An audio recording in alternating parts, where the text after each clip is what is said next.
Yeah, thank you very much. My paper focuses on the so-called institutionalization process of the minorities living in Hungary. The term, as it appears in the various policy documents, basically refers to the minorities' rights that they have the possibility to create and maintain institutions or take over institutions from other service providers in the field of education, culture, media, and science. So this right was already declared in the first minority law from the early 1990s, but remained largely on paper. In the 90s, but since the mid-2000s, what we can witness there has been a huge increase in the number of institutions maintained by the minorities themselves. So now, the present year, what we can observe that there are now hundreds of institutions run by the minorities in the field of education. I mean, kindergartens, primary and secondary schools, dormitories. In the field of culture, what we can see, libraries, museums, documentation centers, theaters. In the media, radio stations, for instance, and there are also scientific research centers or scientific institutes as well. So, of course, the process, it at first glance it looks very nice, but the process, of course, has its own controversies, has its own incentives and constraints for minorities for these so-called institutionalization. But what I've come across, or what I just needed to face, that there hasn't been any research on the implementation of these rights on these institutions, even in Hungarian. So so that is why I've decided in this paper to at least scratch the surface, so what we can see and identify some key issues, so certain problems, challenges, or what major lessons can be learned from this process. We can move on to so this is I've already mentioned so the first minority law from 1993 declared the minorities' rights that they can elect their own autonomous bodies, the so-called minority self-government, at various levels, local, regional, and national levels. And there was also the declaration in the law that they got the right to create, take over, and maintain various kinds of institutions, but this remained largely on paper. So some kind of questions and challenges I could identify there. It's obvious that those minorities which were recognized even earlier, so during the communist times, are in a far better position, just because they already had an existing network of educational and cultural institutions. But in other cases, or in some telling local examples, what we can observe that the idea to take over institution by a certain minority led to serious debates between the minority self-government and the local municipality. In other cases, and that will be the example of the fairly divided Romanian minority in Hungary, the idea to take over a crucial institution led to serious intra-ethnic conflicts and debate.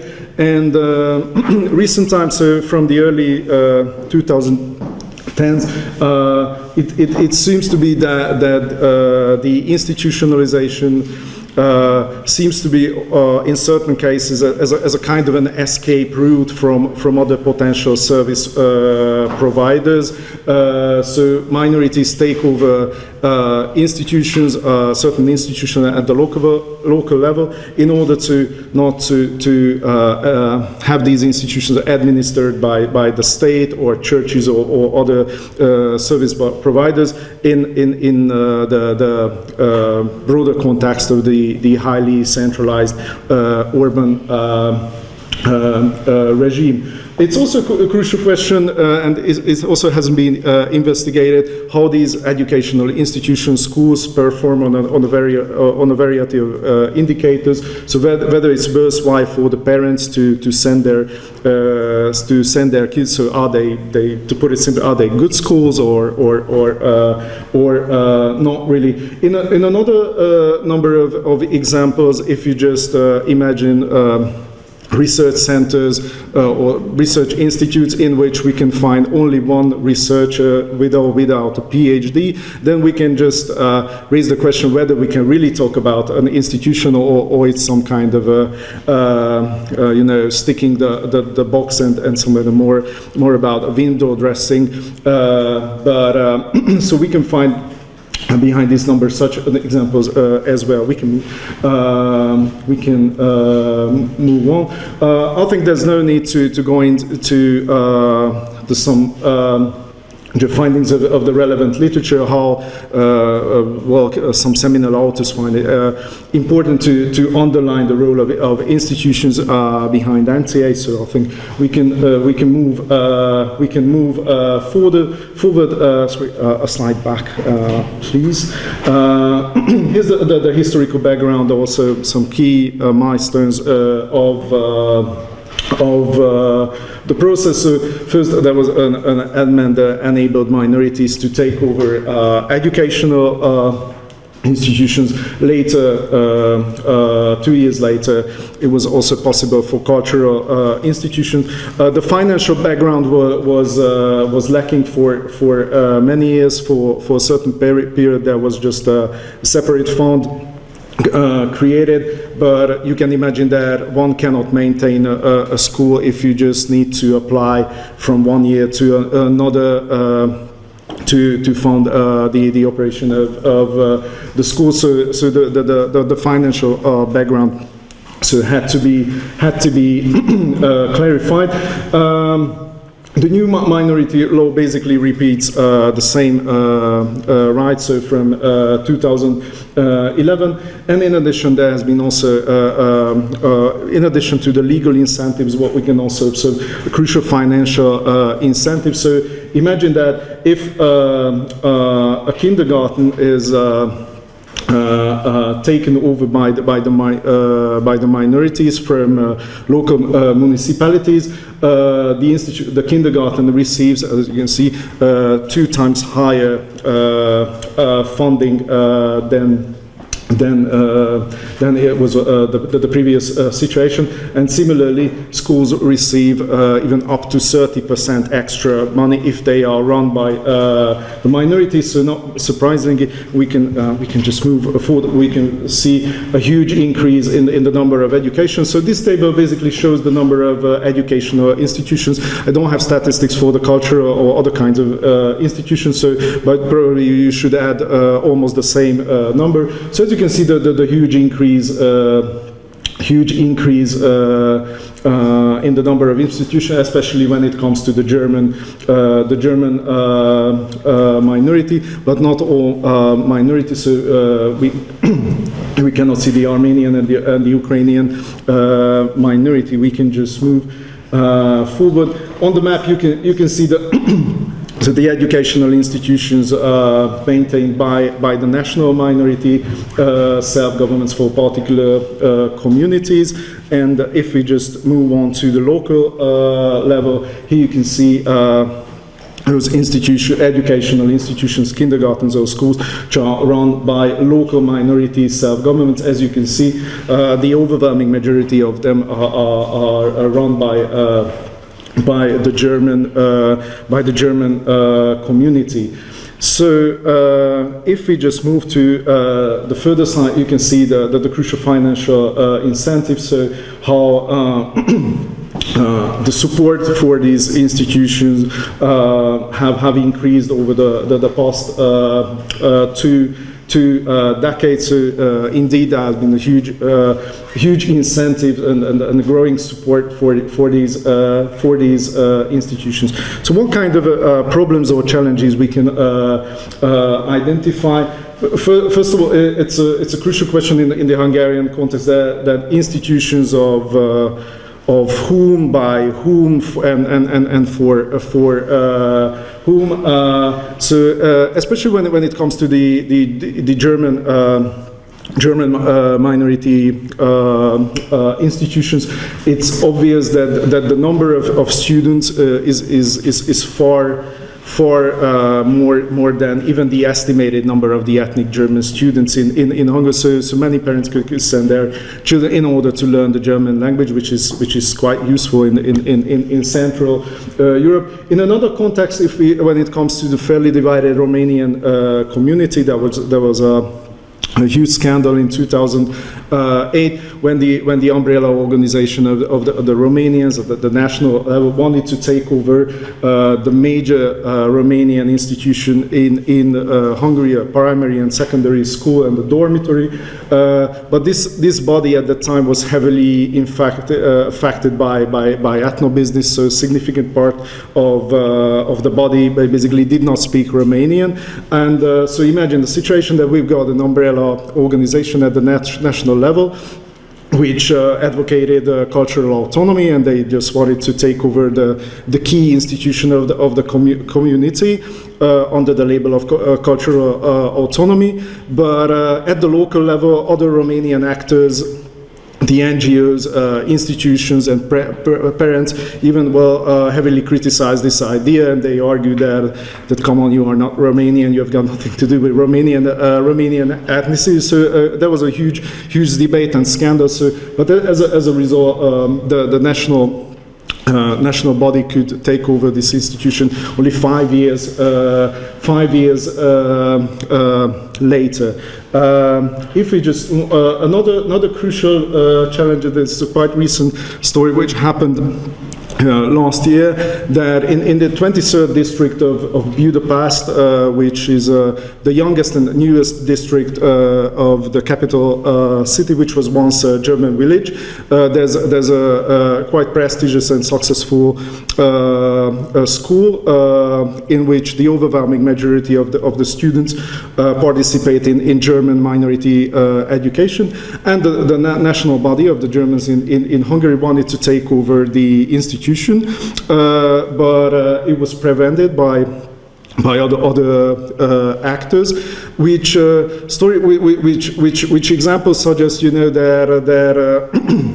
So I mean, how is it that the minorities have the right to cultural autonomy? I mean, as long as they are allowed to exercise the cultural autonomy. So whether in certain cases autonomy can be limited or controlled by the state or by other external actors. Another crucial challenge that probably you have come across, that we can see. We could see on the map only 2 Roma schools, so 2 educational institutions which are run by the Roma minority self-government, by far the country's largest ethnic minority. And probably we can just raise the question that why is it the case? Why don't we have more Roma institutions run by the Roma themselves? And it's not only the question or the lack of capacities, resources, etc., but and probably not only in the Hungarian context, but in this regard, we should mention that these often conflicting and rival or overlapping narratives when it comes to identifying or externally classifying the Roma community. So it's the question of how Roma identify themselves, or how we just classify Roma, whether we just consider the Roma as a national ethnic minority or as a highly disadvantaged social and economic group, or even there's a third approach which claims that Roma can be considered as a transnational European nation, because these approaches, of course, have different emphasis and need different tools. So it's a question whether we should just advance the socio-economic integration of the community, addressing the problems in housing, access to education, healthcare, high level of unemployment, etc., or whether we should make efforts to preserve the ethnocultural identities. So to put it simply, so there has been a tension that if Roma want to maintain institutions, others from a different perspective, of course, might argue that this is not cultural autonomy, but this is some kind of a segregation of the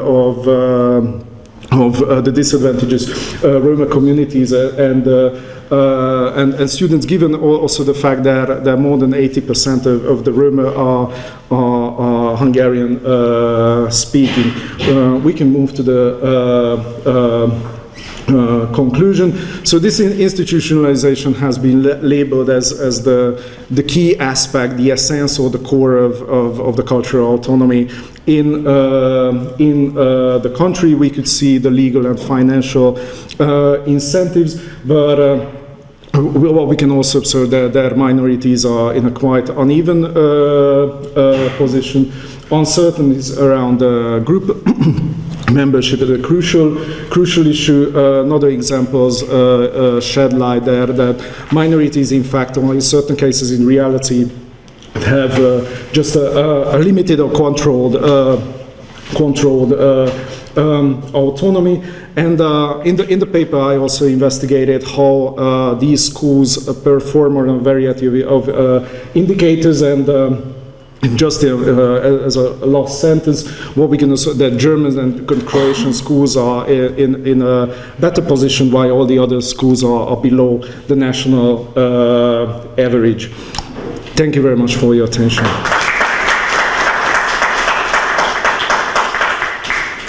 Thank you, Balazs. Please start for question. Okay. Federica, please. I was wondering how you were talking about the situation with the Romanian community and the internal conflict, how it was eventually resolved. Mm-hmm. And also when you say that some schools could be underperforming according to certain education criteria, in this case, again, how is there some kind of mechanism to address this, or is it up to the community itself, or another case of maybe shared responsibility, some kind of cooperation between the community and the state, or if the issue is addressed? Okay. Maybe we should get at the other questions as well. Yes. Similar is my question. When you said, especially in the Romanian case, or even in the German case, so when the taking over was banned or prohibited, so what is the procedural background of that? So when the minority self-governments want to run a school, who should have the final consent? And in Serbia, this situation was before the administrative court, when the local municipality didn't want to allow the minority council to run the schools. So it was ruled in the end by the administrative court that it is a legal right of the national council, so they should have a right to run them. So why they did not put the question before the court, or whether it was even a possibility? A very short question. This proportionality among the minority. So, is there any proposed solution to this problem? And as far as I see, because it will result into majorities in minorities. So, if there is any proposed solution. Thank you. Yeah, I would say it's a very similar question. I mean, I was fascinated by this, and I mean, if I understood correctly, you know, going under control of the self-government is the only effective way to opt out of an increasing centralised control of the ministry, right? I was just interested in the German school. Was that a municipal-run school? And you know, had it not gone to the self-government but passed to state control, would that have changed anything in terms of the curriculum and the language provision? Okay. We have another question. Mr. Brown, yes, Balazs, 5 minutes. Okay. Thank you very much for all these